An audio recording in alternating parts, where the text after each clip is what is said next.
Hello everyone, welcome to my channel. So இந்த வீடியோவில் வந்து பார்த்தீங்கன்னா தமிழ் எலிஜிபிலிட்டி டெஸ்ட் நம்ம பிஜிடிஆர்பிக்காக எல்லாரும் ப்ரிப்பேர் பண்ணிட்டு இருப்பீங்க. ஸோ அதில் மெயினாக இருக்க டாபிக்ஸு முக்கியமான விஷயங்கள் எல்லாத்தையும் வந்து எடுத்து நான் வீடியோஸாக போட்டுட்ருக்கேன். ஸோ அதில் one of the important video இது அப்படின்னே நான் சொல்லுவேன். ஏன்னா இது வந்து கொஷின் அண்ட் ஆன்சர்ஸோட டைப்ஸ் கொடுத்துருந்துருக்காங்க. ஸோ வினாக்களினுடைய வகைகளும் விடையோட வகைகளும் வந்து கொடுத்துருந்துருக்காங்க. ஸோ இதில் வந்து பார்த்திங்கன்னா டிஃப்ரெண்ட் டைப்ஸ் ஆஃப் கொஷின்ஸ் கேட்கலாம். கண்டிப்பாக வந்து இதில் வந்து ஒரு கொஷின் கண்டிப்பாக உங்களுக்கு இருக்கும். ஸோ எப்படி கேட்கலான்னா, வினாக்கள் எத்தனை வகைப்படும், இல்லை விடைகள் எத்தனை வகைப்படும்னு கேட்கலாம். இல்லையா ஒரு ஒரு சென்டென்ஸ் கொடுத்துட்டு இது எந்த வகை வினா அல்லது எந்த வகை விடைன்னு கேட்கலாம்.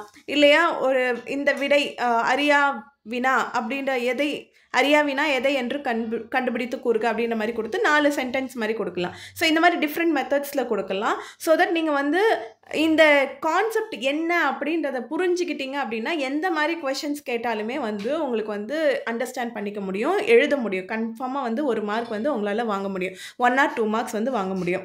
ஸோ இதை வந்து நான் வந்து ஈஸியாக வந்து எனக்கு புரிஞ்ச இதில் சொல்லி கொடுத்துருக்கேன்.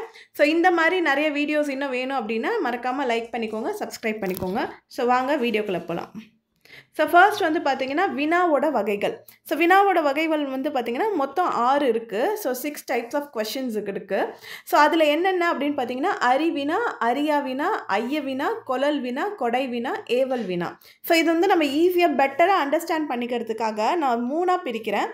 அறிவினா, அறியா வினா ஒரு கேட்டகிரி, கொளல் வினா, கொடை வினா ஒரு கேட்டகிரி, ஐய வினா, ஏவல் வினா ஒரு கேட்டகிரி. ஸோ இந்த மாதிரி 3 கேட்டகிரியை நம்ம பிரித்து எழுதிக்கிட்டிங்கன்னா உங்களுக்கு இன்னுமே வந்து ஈஸியாக இருக்கும் படிச்சுக்கிறதுக்கு, அண்டர்ஸ்டாண்ட் பண்ணிக்கிறதுக்கு. அறிவினா அப்படின்னா அறிஞ்சது மீன்ஸ் தெரிஞ்சது. நமக்கு ஏற்கனவே ஒரு விஷயம் தெரியும், அதை வந்து நம்ம கூட இருக்கவங்களுக்கு தெரியுமா அப்படின்னு கேட்கறதுக்காக கேட்குறது வந்து அறிவினா. ஃபார் எக்ஸாம்பிள், இப்போ ஒரு டீச்சர் இருக்காங்க, ஏதோ ஒரு டாபிக் எடுக்க போகிறாங்க அப்படின்னா ஒரு ஆத்தரை பற்றியோ ஏதோ ஒரு பற்றியோ இவரை பற்றி உங்களுக்கு தெரியுமா அப்படின்னு கேட்குறது வந்து பார்த்திங்கன்னா டீச்சர் ஆல்ரெடி அது தெரியும், பட் ஸ்டூடெண்ட்ஸ்க்கு தெரியுமா என்னன்றதுக்காக கேட்குறாருன்றது தான் வந்து அறிவினா. ஸோ நமக்கு ஏற்கனவே ஒன்று தெரிஞ்சதை வந்து மற்றவங்கள்ட்ட கேட்குறது வந்து அறிவினா. அறியா வினா அப்படின்னா நமக்கு அந்த விஷயத்தை பற்றி தெரியாது, அதை வந்து மற்றவங்க கிட்ட கேட்குறது வந்து அறியா வினா. நமக்கு தெரியாததை வந்து கேட்குறது அறியா வினா. ஸோ தெரிஞ்சதை வந்து கேட்குறது அறிவினா, தெரியாதது கேட்குறது அறியா வினா. ஸோ இதை வந்து நம்ம ஈஸியாக ஞாபகம் வச்சுக்கலாம். ஸோ இந்த அறியா வினாக்கு எக்ஸாம்பிள் வந்து பார்த்திங்கன்னா ஒரு ஸ்டூடெண்ட் வந்து போய் டீச்சர்கிட்ட கேட்குறது, மேம் இது என்னது, இல்லை சார் இது என்னது அப்படின்னு கேட்குறது தான் வந்து அறியா வினா. நெக்ஸ்ட்டு பார்த்தீங்கன்னா கொளல் வினா, கொடை வினா. ஸோ இந்த இதுக்கு டாபிக்கு போகலாம். கொளல் மீன்ஸ் வாங்கிக்கிறது. ஸோ வாங்கிக்கிறதுக்கு பேர் தான் வந்து கொளல். ஸோ ஒரு ஃபார் எக்ஸாம்பிள் ஒரு எக்ஸாம்ஸில் போயிட்டு ஒரு பையன் வந்து சப்போஸ் பேனா எடுத்துகிட்டு வராமல் வந்துட்டானா, உன்ட்ட 2 பேனா இருக்கா அப்படின்னு கேட்குறாங்கன்னா என்ன அர்த்தம், அது வந்து அவனுக்கு இன்னொரு பேனா வேணும் அப்படின்றது தான் அர்த்தம் இல்லைங்களா. ஸோ மற்றவங்கள்ட்டேருந்து நம்ம வாங்கிக்கிறதுக்காக கேட்குற கொஷின் வந்து கொளல் வினா. மற்றவங்களுக்கு கொடுக்கறதுக்காக கேட்குற கொஷின் வந்து கொடை வினா. ஸோ தானம், கொடை மீன்ஸ் தானம்னு நம்ம சொல்லுவோம் இல்லைங்களா. ஸோ அந்த தான் வந்துட்டு கொடை வினா அப்படின்னு சொல்கிறேன். ஃபார் எக்ஸாம்பிள் நம்மக்கிட்ட ஆல்ரெடி 2 புக்ஸ் இருக்குது. ஸோ ஒரே டாப்பிக்கில் ஒரே புக் வந்து 2 புக்ஸ் இருக்குது. வேறு யாராவது படிக்கிறவங்க கிட்ட வந்து என்கிட்ட இந்த 2 புக்ஸ் இருக்குது, உனக்கு ஒன்று வேணுமா அப்படின்ற மாதிரி கேட்டால் நீங்கள் வந்து கொடுக்க போகிறீங்க. ஸோ தானமாக கொடுக்க போகிறீங்க. அதுதான் வந்து கொடை வினா.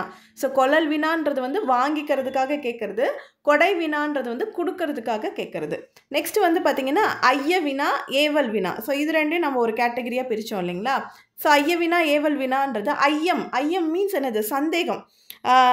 சந்தேகத்தை வந்து தெளிவுபடுத்திக்கிறதுக்காக கேட்குறது தான் வந்து ஐய வினா. ஸோ ஃபார் எக்ஸாம்பிள் ஒரு இங்கே வந்து கொடுத்துருக்கிறது என்ன, இச்செயலை செய்தது மங்கையா மணிமேகலையா என வினவுதல்.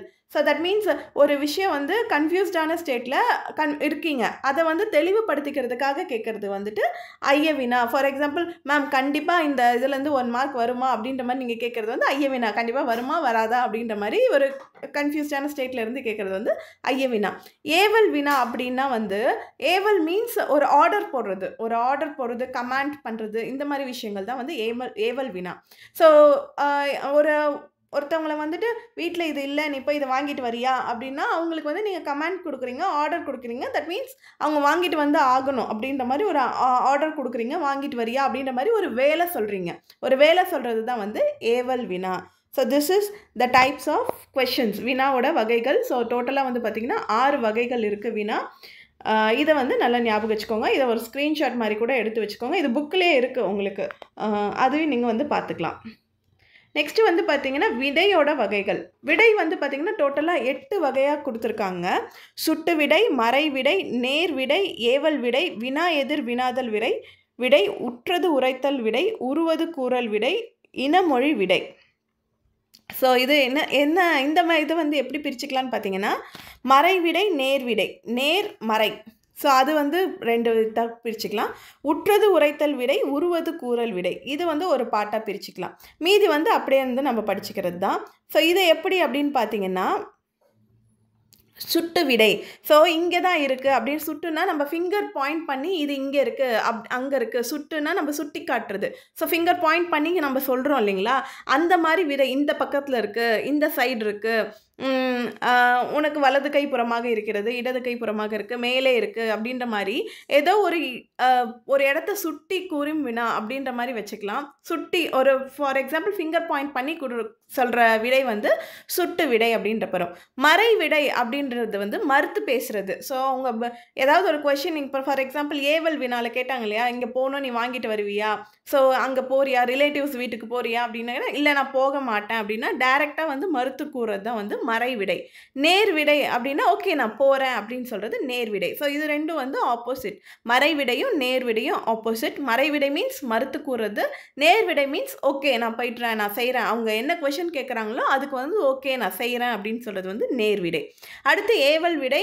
நம்ம ஆல்ரெடி சொன்னோம் இல்லைங்களா, ஏவல் வினானா என்ன, ஏதாவது ஒரு வேலை சொல்கிற மாதிரி வினா கேட்குறது. ஸோ அதுக்கு வந்து ஏவல் விடைனா அந்த வந்து மறுத்து பேசினாங்க, இல்லை நான் போகமாட்டேன்னு சொன்னேன்னா அது வந்து மறை விடை. நீயே போயேன் அப்படின்னு சொல்லும்போது அது வந்து ஏவல் விடை. ஸோ அவங்களும் வந்து ஒரு கமெண்டாக சொல்கிறாங்க, நீ எதுக்கு என்ன கமெண்ட் பண்ணுற, நான் உன்னை கமெண்ட் பண்ணுறேன், நீ எதுக்கு என்ன கமெண்ட் பண்ணுற அப்படின்ற மாதிரி சொல்கிறது தான் வந்து ஏவல் விடை. நெக்ஸ்ட் வந்து பார்த்திங்கன்னா வினா எதிர் வினாதல் விடை. ஸோ ஒரு வினா கேட்டாங்கன்னா, ஒரு கொஷின் கேட்டாங்க, எப்பயுமே விடைன்றது நம்ம ஒரு கொஷினுக்கு தான் நம்ம ஆன்சர் பண்ண போகிறோம். பட் இந்த கொஷினுக்கு வந்து நம்ம ஆன்சர் பண்ணாமல் திருப்பியும் ஒரு கொஷினாகவே கேட்குறது. ஸோ நீங்கள் எல்லோரும் படிச்சுட்ருக்கீங்க தானே அப்படின்னா, படிக்காமல் இருப்போமா அப்படின்னு நம்ம சொல்லுவோம் இல்லைங்களா, அந்த மாதிரி இதுதான் வந்து வினா எதிர் வினாதல் விடை. நெக்ஸ்ட்டு உற்றது உரைத்தல் விடை. ஸோ ஏற்கனவே நடந்ததை, உற்றது உரைத்தல் மீன்ஸ் பாஸ்ட். ஸோ ஏற்கனவே நமக்கு ஏதோ ஒன்று நடந்திருக்கு related to the question. So அதை வந்து நம்ம சொல்கிறது தான் வந்து உற்றது உரைத்தல். ஸோ உற்றது உரைத்தல் வந்து பாஸ்ட்டில், உருவது கூறுதல் வந்து ஃப்யூச்சரில். ஸோ ஃப்யூச்சரில் இது ஆகும் அப்படின்றத வந்து சொல்கிறது வந்து உருவது கூறல் விடை. ஸோ அது தெரிஞ்சிட்டிங்கனாலே உங்களுக்கு ஈஸியாக இருக்கும். ஸோ நீ விளையாடவில்லையா என்ன கேட்டால் கால் வலிக்கிறது. ஸோ ஏற்கனவே ஏதோ அடிபட்டிருக்கு, ஏதோ ஒன்று ஆயிருக்கு, அதனால் கால் வலிக்குது அப்படின்றது வந்து ஏற்கனவே நடந்தது. ஸோ அதை வந்து சொல்கிறது தான் வந்து உற்றது உரைத்தல் விடை. உருவது கூறல் விடைனா, இல்லை நான் விளையாட வரியான்னா, இல்லை எனக்கு வந்து விளையாடினா கால் வலிக்கும், அது விளையாடுனா அதுக்கப்புறம் நமக்கு கால் வலிக்கும் இல்லைங்களா. ஸோ ஃப்யூச்சரில் இதை பண்ணுனா இதை வலிக்கும் அப்படின்னு சொல்கிறது வந்து உருவது கூறல் விடை. நெக்ஸ்ட்டு இனமொழி விடை. ஸோ எப்படி சொல்கிறாங்கன்னா, நீங்கள் கேட்குற கொஷனுக்கு ஆன்சர் சொல்லாமல், டைரெக்டாக ஆன்சர் சொல்லாமல் அதுக்கு ரிலேட்டடாக சம் ஆன்சர் சொல்கிறது. கதை எழுத தெரியுமா அப்படின்னு கேட்டால் இல்லை எனக்கு எழுத தெரியாது அப்படின்னு சொல்லாமல், எனக்கு கட்டுரை எழுத தெரியும் அப்படின்ற மாதிரி சொல்லலாம். ஃபார் எக்ஸாம்பிள் நீங்கள் அது இது இதில் வந்து டோட்டலாக மாற்றி சொல்லுவாங்க, பட் இதுக்கு வந்து ரிலேட்டடாக ஒரு ஆன்சர் கொடுப்பாங்க. அந்த இதுதான் வந்து இனமொழி விடை. ஸோ டோட்டலாக இந்த வந்து 8 டைப்ஸ் ஆஃப் விடைகள் இருக்குது. So this is for today. So இந்த வினா வகைகள், விடை வகைகள் இன்னும் ஒரு தடவை ரிவிஷன் பண்ணிக்கோங்க. ஒன் டைம் படித்து பார்த்தீங்கனாலே உங்களுக்கு இது ஈஸியாக இருக்கும். கண்டிப்பாக வந்து 1 மார்க் எடுத்துடலாம். So wish you all the best. If you like this channel, please like, share and subscribe. Thank you.